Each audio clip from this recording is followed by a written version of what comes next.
Forney Cove lies at the far west end of Santa Cruz Island.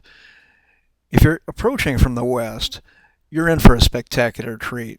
The cliffs along this section are reminiscent of certainly Big Sur, maybe Maui when it's green.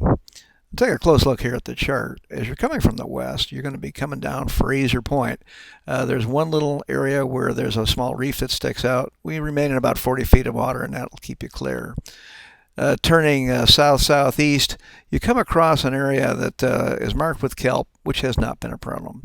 But there is a potato patch here. That's an area of conflicting currents, and you can see that in this picture of Google Earth. We'll continue around the side there, and we'll take a look at Fraser Point here from that vantage point from where the kelp looked. And you'll see in this picture bald eagles. They're new at this end, and we see them from time to time. Now we're heading north into the cove.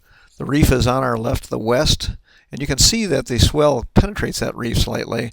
In heavier weather, it can come crashing across there, but it does break most of the flow, and the point of the land usually protects us from the westerly winds. Here you see us moored in about 30 feet of water. Note our anchor ball, approximately the center of the cove.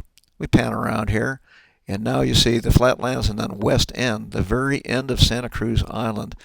Just on the other side of this promontory is another cove, West Cove, which is a great refuge from Santa Ana's. And here are a couple of shots of West Cove. This one's looking north, and then we troop to the other end and look south.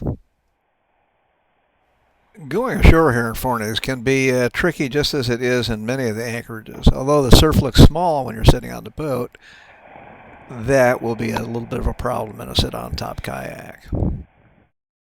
It definitely is worth going ashore here. More spectacular things to see and great hiking. But remember that when you do go ashore here, you need to get a permit from the Nature Conservancy. There's a link on our webpage to pick that up, and you can either get one for a short term or a year-long one for about $70. In springtime, the place is full of wildflowers. There's always wildlife out here of all sorts, especially in the spring, summer, and fall. You can see large whales, the blues and the humpbacks, in the passage between Santa Cruz and Santa Rosa Island.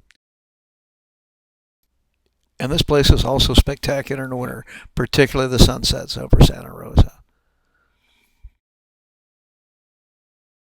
If you have questions about sailing the Channel Islands, give us a call, 805-750-7828, or visit our website, sailchannelislands.com.